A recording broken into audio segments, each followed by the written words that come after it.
This channel does not promote any violent, harmful, or illegal activities. All content provided by this channel is meant for an educational purpose only. Suvendu অধিকারীর নেতৃত্বে যে অরাজকতা সৃষ্টি হয়েছে নবান্ন অভিযানে তা ভাবা যায় না একদম।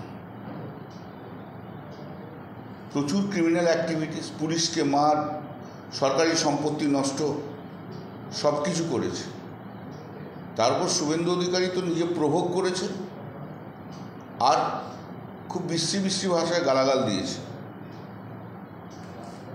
জাস্টিস রাজশেখর মান্থা একটা ব্ল্যাঙ্কেট ইন্টিম অর্ডার দিয়েছিল শুভেন্দু অধিকারীর ফেভারে, যাতে কোনো এফআইআর না হয়। আজ তারই প্রভাবে, সেই অর্ডারের প্রভাবে একটার পর একটা ক্রিমিনাল অ্যাক্টিভিটিস করে যাচ্ছে, একটার পর একটা ক্রিমিনাল অ্যাক্টিভিটিস। ভাষা কি, গালাগাল কি? কোনো ভদ্রলোক এভাবে কথা বলে রাজনীতিতে?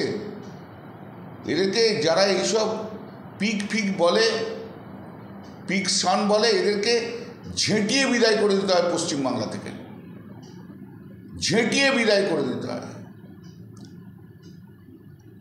জনতা দেখছে, মানুষ দেখছে, হাইকোর্টের সৌজন্যে একটা অপোজিশন লিডার কত বড় ক্রিমিনাল হতে পারে সেটা মানুষ দেখছে।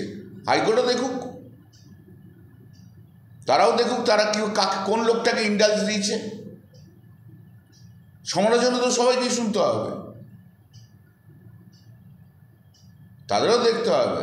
আর আমি একটা কথা আজকে বলে দিয়ে গেলাম, নরেন্দ্র মোদী, অমিত শাহ দেখে নেবে, শুধু শুভেন্দু অধিকারী নিজে দায়িত্ব নিয়ে ভারতীয় জনতা পার্টিটাকে পশ্চিমবাংলা থেকে তুলে নিয়েছে, লিখে রাখে দেবেন।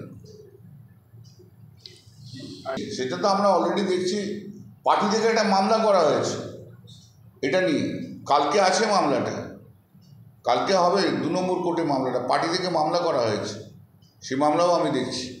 দেখি মামলাটা হোক, তারপর কথা বলবো।